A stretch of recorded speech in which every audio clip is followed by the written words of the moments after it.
Bom dia. Bom dia, muito obrigado por vocês terem vindo para mais um dia da WebBR.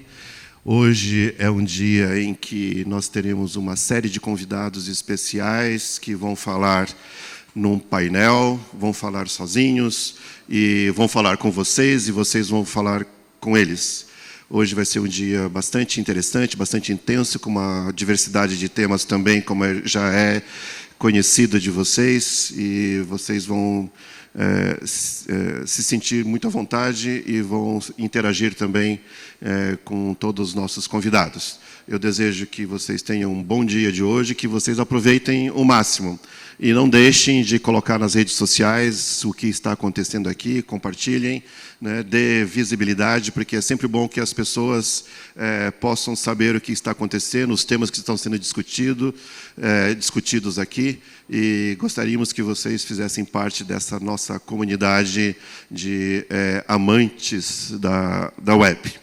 Para começar o dia de hoje, eu quero convidar o secretário executivo do Comitê Gestor da Internet no Brasil, que é uma pessoa da qual eu já conheço há bastante tempo, com quem me relaciono também há bastante tempo, e ele é uma pessoa que colocou em pé para funcionar o NIC-BR, que é o Núcleo de Informação e Coordenação do .br, que faz a governança do domínio .br no Brasil, e também é aquela pessoa que deu maior apoio para a vinda do W3C no Brasil e para a criação do CEWeb, que é o Centro de Estudos sobre Tecnologias Web.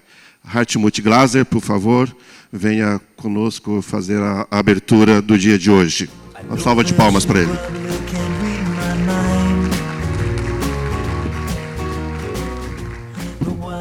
Bom dia a todos.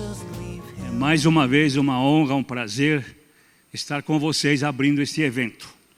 Em nome do CGI, Comitê Gestor da Internet, e do NIC-BR, que é o seu braço executivo, e eu agradeço a presença de todos vocês. É uma nova edição do WebBR. Nós já há vários anos estamos realizando este evento e queremos fazer diferença com aplicativos na web. A internet é uma infraestrutura, mas precisa dos aplicativos também. E a web é esse braço que usa a infraestrutura para comunicar através de tantos recursos, redes sociais e outros recursos, a internet. 30 anos de web. Tim Berners-Lee começou há vários anos atrás, e este ano é ano de festa. Não só pelos 30 anos da web, mas outras festas que coincidem nessa mesma data, neste mesmo ano. Vocês devem saber que, através dos recursos que nós levantamos pelo NIC-BR, pelos nomes de domínio, cada domínio paga R$40 por ano, nós temos recursos para poder fazer eventos adicionais. E o CGI e o NIC fazem cerca de 20 eventos por ano, diretamente organizados por nós, mas também financiamos para terceiros, com a sociedade em geral, tanto acadêmicos como terceiro setor, como empresários. Nós tentamos participar e ajudar na preparação de eventos. E eu falei que esse ano é de festa, o .br, o domínio BR, também completa 30 anos este ano. Em 89 recebemos o .br para começar a operar os domínios no Brasil. Mas antes de eu falar, vamos ver um pequeno vídeo, por favor.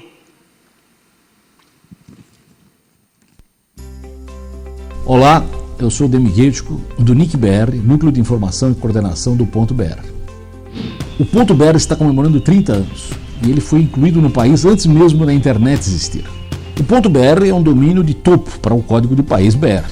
Como todo domínio de topo, ele é usado para identificar o sobrenome dos endereços e serviços da internet. Quando a internet ainda não existia no Brasil, já tínhamos o BR registrado para identificar máquinas das redes acadêmicas que já operavam aqui, como Bitnet, Rapnet. E foi assim que tudo começou. Em 18 de abril de 89, John Postel, a IANA, delegou o domínio BR ao grupo que operava redes acadêmicas na FAPESP.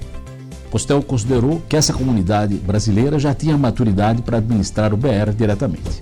Em pouco tempo, as redes acadêmicas originais BitNet e RapNet foram substituídas pela internet. Em janeiro de 91 já tínhamos a primeira troca de pacotes usando o TCP/IP. Outro marco importante foi a criação da estrutura de nomes sob o BR. À época, as universidades ficaram diretamente debaixo do domínio BR. E, em sequência, foram criadas as primeiras categorias voltadas para governo, GovBR, empresas, ComBR, organizações sem fins de lucro, ORG-BR, e as Forças Armadas, MIL-BR. Em 1995, tanto no Brasil como em outros países, a internet comercial veio à tona.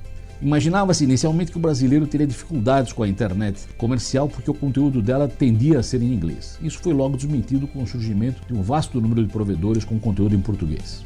Em 95 foi criado o Comitê Gestor da Internet do Brasil para coordenar e integrar as iniciativas relacionadas à rede no país. A internet e o .br cresceram e o NIC-BR, uma entidade sem fins de lucro, foi criado para administrar o domínio e assumir outras obrigações. Hoje temos 4 milhões de domínios registrados, uma das maiores bases do mundo. A receita arrecadada pelo registro de nomes sob o BR, além de manter esta atividade com excelência técnica, provendo inclusive cópias de servidores em países como Alemanha, Coreia do Sul, Estados Unidos e outros, reverte a verba que recebe em ações para benefício da internet no Brasil. Por exemplo, o NIC opera pontos de troca de tráfego, promove cursos de capacitação para profissionais, dissemina IPv6, produz pesquisas sobre o uso da internet, entre outras atividades. Para você fazer parte dessa comunidade e registrar no BR, não faltam opções. São mais de 120 subdomínios disponíveis em diversas categorias. Nesses 30 anos de BR, temos muito a comemorar e muito a agradecer. O trabalho segue em expansão. O CGI-BR e o NIC-BR continuam em busca de uma internet cada vez melhor para o país.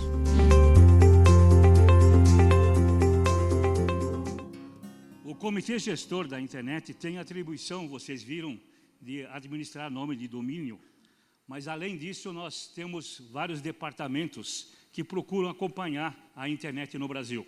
Não adianta ter um recurso, ter uma tecnologia, ter uma infraestrutura, se nós não sabemos qual é o impacto que a internet traz no Brasil. Nós temos o nosso IBGE da internet, que é um centro de estudos usando métricas para medir o impacto da internet. Publicamos anualmente um número de pesquisas como a internet realmente impacta o Brasil, na saúde, na educação, nas empresas, conexões domésticas, como é que os provedores se envolvem na internet. É muito importante saber se você tem uma tecnologia, como essa tecnologia muda, impacta, participa do sucesso do país. E o Brasil hoje, apesar de já ter 60% conectados à internet, ainda tem regiões totalmente desprovidas de acesso à internet. É muito importante, por isso, a gente participar dos esforços através de medições e avisar o governo, apesar que o Comitê Gestor não é órgão público, nós não somos entidade do governo, a gente mandar recados para o governo aonde deve investir e como deve investir. Então temos uma ligação muito forte com os provedores, com as teles, com os ministérios, tentando envolvê-los de uma forma muito ativa naquilo que estamos fazendo. Além de pesquisas, nós também trabalhamos em parceria com outros órgãos do governo, recomendando procedimentos. A internet precisa ser segura. Se ela não for segura, a gente já sabe como os hackers trabalham, nós sabemos como há invasão, como há fake news, como há uso indevido. Então nós temos um centro de segurança que é uma referência no país e no mundo, trabalhando com outros países de uma forma muito integrada, tentando trazer as melhores práticas para o nosso país. Temos programa de pesquisa, a qualidade da internet como um todo. As teles estão fornecendo uma conexão razoável. Por muitos anos nós pagávamos 100 e recebíamos apenas 10. Nós conseguimos mudar isso no Brasil há vários anos e hoje, quando contratamos um link, nós temos certeza que 60%, 70%, 80% do link contratado é fornecido, é conectado à nossa residência ou à nossa empresa. Uma coisa que marcou muito o Brasil foi a década de 2000 e pouco, 2010, a primeira década do século novo, quando o CGI criou o que nós chamamos o Decálogo. São 10 princípios de uso da internet no Brasil. O que aconteceu? Muitas vezes juízes não sabiam como julgar o uso indevido da internet e mandavam desligar uma plataforma, um acesso, uma conexão. E em vez de prejudicar aquele que fez o ato indevido, prejudicava todos os milhões que estavam usando uma rede compartilhada. Nós criamos o Decálogo. E o Decálogo foi a inspiração para o Marco Civil da internet. Hoje nós temos um Marco Civil, uma lei aprovada pelo Congresso, assinada pela Presidência da República, que regulamenta o uso da internet no Brasil.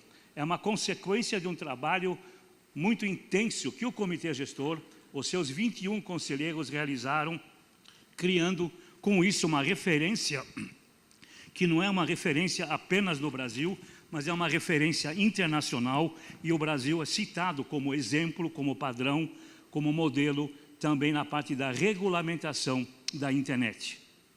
Vocês todos são mais jovens, com exceção eu que sou cabelo branco. Nós tivemos numa época uma famosa proposta de uma AI-5, um ato institucional contra a internet. Qual era a ideia naquela época? Vamos criminalizar o uso indevido da internet. Mas ninguém se preocupou em regulamentar o uso correto da internet. E nós conseguimos mudar isso. Conseguimos cancelar aquela proposta de lei e conseguimos lutar para uma lei que primeiro explica, justifica, defende o uso correto da internet. A partir de um princípio que todo mundo está errado, é muito fácil. É melhor a gente crescer junto, participar junto e elaborar uma proposta séria de como a internet deve funcionar. Hoje uma outra lei está sendo implementada, é a Lei de Proteção de Dados. Outra vez o Comitê Gestor participa. Haverá um conselho que vai coordenar essa atividade no Brasil e o CGI vai ter um assento nesse comitê para orientar, para ajudar, para participar da estrutura dessa lei geral que vai controlar os dados. Dados hoje, alguém disse, os dados que nós temos hoje à disposição é o petróleo do século XXI. É o dinheiro, é o que vale. As plataformas hoje estão preocupadas em obter o máximo de informações. Quanto mais dados eles têm, mais eles podem vender. E nós somos vítimas, então, das propostas, das campanhas, do marketing. Então, nós precisamos proteger os nossos dados. Eu não quero entregar meus dados para qualquer um. Eu não quero que sejam usados de uma forma indevida. Então, tudo isso é um aprendizado como consequência do impacto da internet. E o C-Web é um dos nossos filhotes lá no Comitê Gestor. Eu tenho o privilégio de ter participado desde o início, convidamos o Wagner como nosso gerente, com a equipe que está crescendo, está aumentando, internet das coisas, inteligência artificial, uma série de atividades envolvendo a internet. E nós queremos cada vez mais ter uma entidade, uma internet que seja ética inclusiva. Nós não podemos parar, nós não chegamos no ótimo, estamos no desenvolvimento. É um processo permanente, é um processo contínuo. E por isso, nós como CGI, como NIC-BR, como C-Web, estamos orgulhosos de fazer mais um evento e ter vocês aqui com a gente. Eu quero desejar a vocês sucesso neste evento, parabenizá-los pela persistência, de sustentar aí já por tantos anos esse evento, e agora eu quero convidar o Wagner para a sua palavrinha de saudação também. Obrigado, pessoal, um bom dia e boas reuniões. Obrigado, Glaser. Eu também quero aproveitar esse momento para agradecer o Glaser por ter, dentro do Comitê Gestor da Internet e dentro do NIC, apoiado sempre a existência do W3C no Brasil, a representação do W3C no Brasil como escritório que funciona e é hospedado dentro do NIC-BR. e também, né, o apoio do Glaser para a existência do Centro de Estudos sobre Tecnologias Web. Isso para a gente é algo assim, muito importante, quando você tem a alta direção da organização apoiando a existência de departamentos que fazem, de alguma maneira, a web permanecer viva e cada vez mais se desenvolvendo. Como o Glaser falou, hoje, esse ano, nós estamos comemorando 30 anos da existência do domínio.br. E quando, né, o domínio.br estava chegando ao Brasil, que foi entregue para ser administrado, né, na FAPESP, né, nesse mesmo ano, lá na Suíça, né, tinha um pesquisador que estava pensando como era possível acessar documentos que estavam espalhados por diversos computadores dos pesquisadores que trabalhavam no mesmo centro de pesquisa, o CERN. Essa necessidade de ter acesso a diferentes documentos, uma riqueza de produção de pesquisas espalhada em diferentes computadores, né, virou uma necessidade, e essa necessidade ela se transformou numa oportunidade que foi, né, e que resultou na criação da web. Tim Berners-Lee era esse pesquisador que queria, de alguma maneira, permitir que as pessoas pudessem ter acesso a diferentes documentos que estavam localizados em diferentes computadores, que estavam localizados em diferentes regiões geográficas.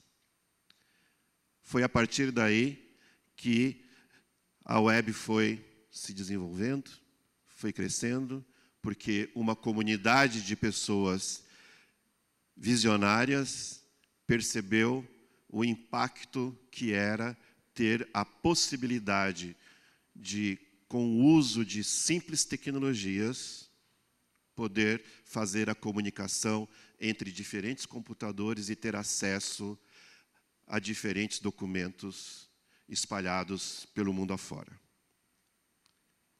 Uma coisa que chama muita atenção nessa história foi o fato do que Tim Berners-Lee, ele não quis patentear essa sua criação. Desde o princípio, ele teve a visão de que somente uma invenção aberta tornaria aquela contribuição que ele estava dando muito mais poderosa do que aquilo que ele criou naquele momento. E até hoje, a web permanece aberta. As tecnologias que são fundamentais na web, como o HTML, como o protocolo HTTP, que faz a conversa entre diferentes computadores, e a URL, que hoje a gente já chama de URI, que é o identificador universal de recursos, que é aquilo que dá o endereço de onde está aquele documento espalhado, ou aquele objeto digital localizado em algum computador no mundo. Essas três tecnologias simples, elas eram e continuam sendo abertas. E por serem abertas, todas as pessoas que estavam interessadas na evolução da web, puderam contribuir e fazer a riqueza que é a web hoje. Se não fosse esse princípio mais libertário de que a rede ela tem que funcionar de maneira colaborativa, de maneira participativa, hoje nós não teríamos essa miríade de aplicações funcionando na web e acompanhando a evolução tecnológica, porque hoje a gente fala de internet das coisas na web, de inteligência artificial na web, de realidade virtual na web. Tudo tecnologias de fronteira e que precisam da web para fazer a interface com o ser humano. É essa riqueza de ter algo aberto que tem possibilitado a criação de novas soluções. Isso é extremamente importante para nós. extremamente importante. E que nós devemos manter isso. Nós devemos lutar para que isso seja a realidade com a qual nós queremos conviver. Sempre. Web aberta. E eu digo isso por quê? Porque Tim Berners-Lee, a cada aniversário da web, tem feito manifestos, e os mais recentes manifestos do criador da web apontam para o seguinte: a web está se tornando um ambiente fechado, porque determinadas aplicações tentam, de alguma maneira, segurar você dentro daquela plataforma para que você não saia e não permite que você compartilhe o que você tem naquela plataforma com outras plataformas. Ele também tem dito, olha, a web, ela tem se tornado uma plataforma de desinformação. As pessoas estão usando a web para disseminar notícias falsas, para disseminar ódio, de tal maneira que essas plataformas vêm ferindo o princípio libertário da web original, que é unir as pessoas e tornar esse ambiente um ambiente de colaboração. Esses alertas do criador da web é de fundamental importância para que a gente se mantenha atento e que a gente faça de todo o possível, em todos os espaços que a gente tiver, em todas as redes sociais nas quais a gente vai poder participar e comentar, dizer, a web não pode se fechar. A web não pode manter-se fechada ou voltar a ser, ela precisa voltar a ser o que ela era antes, descentralizada. É isso que nós queremos nos 30 anos da web. Que todos façam parte, todos possam se engajar numa web que seja descentralizada, que todos possam participar, que todos possam controlar os seus dados e não entregar a nossa alma ao diabo, de tal forma que eles controlem tudo o que existe sobre nós. É isso que nós desejamos, ao desejar feliz aniversário para os 30 anos da web. Uma salva de palmas para a web.